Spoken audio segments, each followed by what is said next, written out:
नमस्ते दोस्तों, आप देख रहे हैं कर्पूरी ज्योति लाइव। अंतिम में सब्सक्राइब करना ना भूलें। आप जो है कि यूट्यूब, फेसबुक, ट्विटर, इंस्टाग्राम पर फॉलो कर सकते हैं। अंतिम में सब्सक्राइब करना ना भूलें। है, लेखिका है, हमारे मित्र और बिहार में अध्यापक professor, assistant professor Dinesh Pal ji, आप सबका एक औपचारिक स्वागत करता हूँ और शुक्रिया अदा करता हूँ कि इस किताब के कार्यक्रम में आप सब शिरकत की। तो बहुत ज्यादा वक्त न लगा करके, क्योंकि मैंने पहले ही कहा कि आज का दिन मेरे लिए इतना ही बहुत है कि पटना में इस सभागार में भी बहुत सारे लोग ऐसे हैं कि अगर आप मुझसे मेरे दिल की बात कहेंगे तो मैं चाहूंगा कि उनमें से बहुत सारे लोग मंच पर होते और हम उन्हें भी सुनते। बहुत सारे मित्र, सम्मानित लोग बैठे हुए हैं, मगर चूंकि इसकी एक सीमा है, मेरा एक ही सपना इस किताब के लिखने का था और मुझे कतई ये अंदाजा नहीं था कि इस किताब को लोग इतना प्रेम करेंगे, इतना पसंद करेंगे। मेरे प्रकाशक अनिल माहेश्वरी जी हैं, लोगों ने छापने की भी हिम्मत नहीं की जो हमने लिखा था। मैं उनका हर बार शुक्रिया करता हूं कि मैंने अगर सच और हक की बात लिखने का जोखिम उठाया तो अनबाउंड प्रकाशन ने उसे जमाने से रूबरू कराने का जोखिम उठाया और इसके लिए मैं उनका बहुत शुक्रिया अदा करता हूं।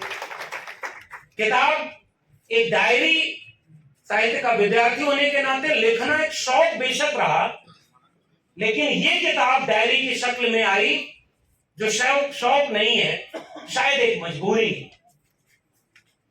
पहले सोचा था कि कभी जिंदगी में आगे चलकर अपनी पूरी आत्मकथा लिखेंगे अगर लिखने लायक हुए तो। मुझे पता नहीं था कि वर्तमान मौजूदा निजाम, उनके चाहने वाले लोग विश्वविद्यालयों पर कलम और किताब पर इतना पहरा लगा देंगे कि उसके बाद ये किताब लिखना एक मजबूरी बन जाएगा। मेरी किताब में क्या है वो आप पढ़ करके समझेंगे। मैंने केवल एक जोखिम उठाया है कि अगर सरकारी स्कूल, सरकारी कॉलेज, सरकारी विश्वविद्यालय न होते तो हम जैसे लोग यहां नहीं पहुंचते।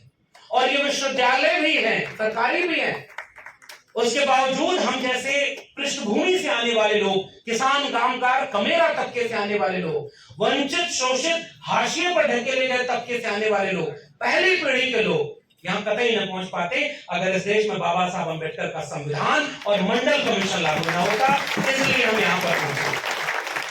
तो जिस सीढ़ी से चलकर हम आए हैं, अगर हमारी आंखों के सामने वो सीढ़ी तोड़ी जाएगी तो दर्द हमें होगा। ये किताब उस दर्द को भी बयां करती है। ये किताब कलम और किताब की अहमियत भी बताती है और केवल इस मकसद से लिखी गई कि अगर हम इन सरकारी स्कूलों, विश्वविद्यालयों को बचा नहीं पाएंगे और अगर इनका सरकारी चरित्र नहीं बचा पाए, इनको बिकने से नहीं बचा पाए, ये उद्योग में बदल गया अगर पूरा शिक्षा जगत लाखों की डिग्रियों में, तो 25-50 साल बाद आने वाली पीढ़ी अगर आज के इतिहास को खोजेगी तो वो निराश न हो कि उस समय कोई बोला क्यों नहीं। खंडहर बन चुके सरकारी शिक्षा व्यवस्था के बीच एक प्रोफेसर की डायरी बताएगी कि हाँ, किसी ने अपना सब कुछ दांव पर लगाकर समाज को बताने की कोशिश की कि अगर बचा सकते हो तो कलम और किताब को बचाना, क्योंकि आज खतरे में कुछ बहुत ज्यादा नहीं है, आज खतरे में यही कलम और किताब है, ताकि आप मानसिक गुलाम हो जाएं और उनके काम आ जाएं जो आपको गुलाम बनाए रखना चाहते हैं।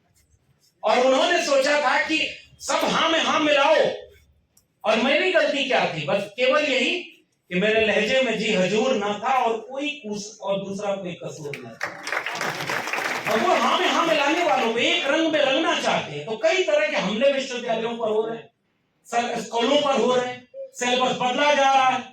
जिनकी डिग्रियां संदिग्ध हैं वो लोग चाहते हैं कि अब आप केवल डिग्री में शिक्षा न लें, दुकान बन जाए विश्वविद्यालय, स्कूल, कॉलेज। ये किताब उसकी चिंता करती है और ये कहती है कि हमें इस किताब के बहाने कलम को बचाने की कोशिश करनी है, क्योंकि आज के दौर का सबसे ताकतवर हथियार अगर कोई है तो कलम है, और कलम की दम पर हम यहाँ पहुंचे और उस कलम को बचाने की कोशिश करेंगे। मैं अब बिल्कुल वक्त नहीं लूंगा क्योंकि कार्यक्रम ऑलरेडी थोड़ा देर हो गया है। मैं आप सबका शुक्रिया कहूंगा। किताब आप पढ़ेंगे, अपनी टिप्पणियां भेजेंगे, हम उस पर प्रतिक्रिया करेंगे, लेकिन फिर से ये मेरे लिए एक नया जगह, नई बिहार आने का बहुत बार मौका मिला, लेकिन उन कार्यक्रमों में सब कुछ होता था और आपको केवल आके अतिथि की तरफ भाषण देना है। लेकिन मेरे तमाम चाहने वाले लोग, चाहे वो अरुण नारायण जी हो, गौतम जी हो, तमाम लोग जिन्होंने इस कार्यक्रम को साकार किया है, बहुत मेहनत की, उनका भी शुक्रिया करना चाहता हूं कि लगा ही नहीं कि यहाँ हम मेहमान बन के आए हैं, लगा कि ये तो विचारधारा का रिश्ता है और इतना शानदार कार्यक्रम आपने आयोजित किया है। बहुत शुक्रिया, बिल्कुल वक्त नहीं लूंगा और आप सबका बहुत धन्यवाद और बाकी हम वक्ताओं को सुनेंगे। बहुत बहुत धन्यवाद। में आपने उस यात्रा के बारे में हमें बताया और आपने बताया कि सरकारी विश्वविद्यालयों की क्या भूमिका रही है हम जैसे लोगों को बनाने में। सरकारी स्कूलों, सरकारी संस्थानों से हम बने हैं। अगर वजीफा स्कॉलरशिप ना होता तो हम जैसे लोग यहाँ तक कैसे पहुंचते, इसके बारे में आपने बताया। लेकिन आज तो वो खतरा इतना बढ़ गया कि सब कुछ बेच देने पर आमादा है आज की सरकार। आपने उसे तय लाल, नीला और हरा को एक नया स्वरूप देने वाले देश में नई क्रांति का आगाज फिर से बिहार से ही लगता है वो लागू होगा, चलेगा। आदरणीय दीपांकर भट्टाचार्य जी, मंच पर उपस्थित आलोक मेहता जी, हमारे भाई अली अनवर साहब, मंच पर उपस्थित पाल जी, दिनेश पाल जी, आनंद गौतम जी, डॉक्टर उषा जी, रिंकू यादव जी और लाखों नौजवान के आदर्श भाई लक्ष्मण यादव जी, जिसने किताब लिख दिया अपनी प्रोफेसर की डायरी के। मैं धन्यवाद देता हूं इनको निकालने वालों, जिसने इनको यूनिवर्सिटी से निकाला, उनको मैं धन्यवाद देता हूं।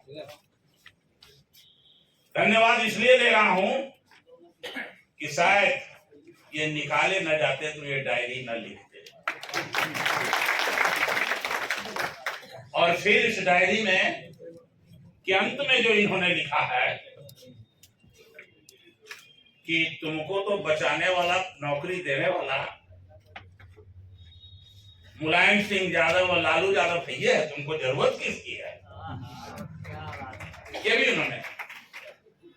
लेकिन सवाल इसका नहीं है, सवाल है कि मुलायम सिंह और लालू यादव का नाम लेकर के क्या कहना चाहते हैं, या जो अपने गुरु से अर्जी करने गए कि शायद इनको बचा ले, तो उसने जो जवाब दिया इनको इंटरव्यू में बचाने के बदले कि तुमको तो कहा ही था कि तुम बहुत आगे निकल गए हो, बचना मुश्किल है। नहीं बचे, अच्छा हुआ नहीं बचे, अच्छा ही हुआ नहीं बचे। किसी न किसी को तो आगे आना होगा। तो मैं इस किताब के बारे में बहुत सारे सब वक्ताओं ने कुछ कुछ कहा है, मैं उसके विस्तार में नहीं जाता हूं क्योंकि समय हो चुका है। लेकिन एक बात शिक्षा के बारे में जो कुछ भी कही गई है, या जो लक्ष्मण यादव जी को जो कहा गया जाति सूचक से, जो जातिवादी इनको बनाया गया है, तो मैं इसके बारे में एक बात कहना चाहता हूं कि जात किसने बनाया? क्या शूद्रों ने जात बनाया? जात तो इसने नहीं बनाया। और जात जो बनाया, उनसे भी पूछना चाहता हूं कि इस धरती पर कोई ऐसा आदमी पैदा लिया क्या, ऊंचे कुल खानदान में पैदा लेने के कारण या बड़े घर में पैदा, पैसा वाले घर में पैदा लेने के कारण, ये अगर थूक फेंके तो छोहाड़ा किसमें से निकल जाए? ऐसा एक भी आदमी इस धरती पर पैदा नहीं किया। इसीलिए हम कहते हैं कि ये जो जिस ग्रंथ ने शूद्र बनाया, जात बनाया, ये सब तथाकथित होशियार लोगों का देन है, चतुर चालाक लोगों का देन है, और हम भी उस जाल में फंस जाते हैं। और शिक्षा क्या है? हमको शिक्षा रही ही नहीं है। आपने भी सुन लिया शिक्षा के बारे में कि क्या क्या सब हो रहा है यूनिवर्सिटी के बारे में। यूनिवर्सिटी में कौन लोग बैठे हैं ऊपर में जो बढ़िया से बढ़िया झूठ बोल सकता है, धोखा दे सकता है, वही लोग बैठा है यूनिवर्सिटी में, और उसको कहा जाता है बहुत बड़ा ज्ञानी। मैं एक घटना आपको अपने जीवन का सुना रहा हूं। मैं लौट रहा था अपनी पत्नी के घर से, आदिवासी इलाका गुमला से। रास्ते में बाजार लगी थी, लीची बिकने का समय था। हमने एक बुढ़िया को देखा कि एक टोकरी में एक टोकरी लीची रखी है। हम उतर गए, चूंकि जो मुजफ्फरपुर का लीची है इससे भी ज्यादा सुंदर दिखाई दिया और बड़ा दिखाई दिया। हमने पूछा, बूढ़ी माता जी ये कैसे लीची है? तो कही कि 1 रुपया में 5 है। तो हमने सोचा अरे ये तो 20 रुपया में 100, और 100 रुपया में अगर ये पूरा टोकरी इसका हो जाएगा तो हम क्यों नहीं पूरा टोकरी इसका ले लें। हमने ये 1 किलो मिठाई का भी दाम उतना में नहीं होता, उससे भी कम है ये, अब बहुत अच्छा चीज होगा। हमने जब कहा उस बूढ़ी औरत को, बूढ़ी माता जी जितनी लीची है तुम हमको सब दे दो, जानते हैं क्या जवाब दी?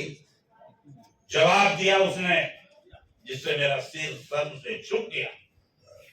बोली कि बाबू तुम ही सब लीची खा जाओगे तो हमारे इलाके के लोग इसका टेस्ट कैसे जानेंगे, कैसे खाएंगे?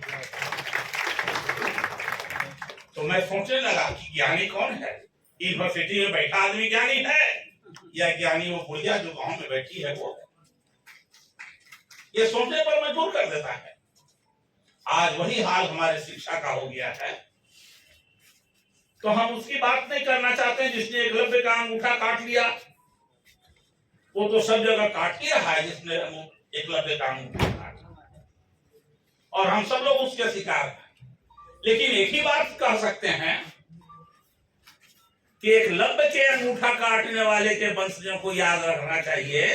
डॉक्टर लक्ष्मण यादव जी को बहुत बहुत बधाई देना चाहता हूँ। एक उन्होंने जो अपनी प्रोफेसर की डायरी लिखी है किताब, ये केवल किताब नहीं है, ये उन्होंने उत्पीड़न का इतिहास लिखा है।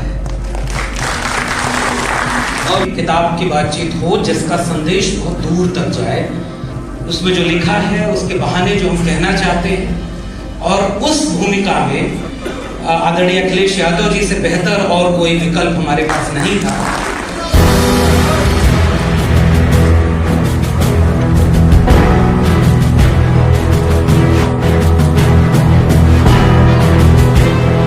और जो कुछ डॉक्टर लक्ष्मण यादव जी के लिए हुआ है, अभी तक तो उनमें बंदिश थी, पढ़ाने का समय था, लेकिन अब आजाद हो गया। अब आपको किसी बंदिश में कोई बांध नहीं सकता है। अब आप आजाद हैं और हमें पूरा भरोसा है आजाद रह करके जो आपके ऊपर गुजरा है उसकी लड़ाई लड़ेंगे। हम लोग साथ हैं, आपके पूरे सम्मान के साथ आपको आगे बढ़ाने का काम करेंगे। आज के वक्त में हर हाथ में बंदूक और तलवार देखने वाले लोग ये चाहते हैं कि उनके बच्चे तो BCCI से ICC तक पहुंच जाएं, लेकिन हमारे आपके घर के बच्चों के हाथ में वो कलम और किताब नहीं देखना चाहते।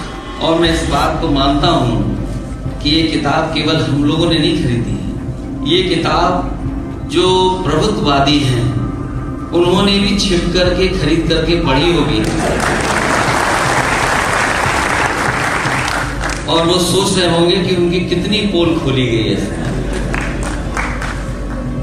मैं इनको इस ऐसी किताब के लिखने पर बहुत बधाई देना चाहता हूँ।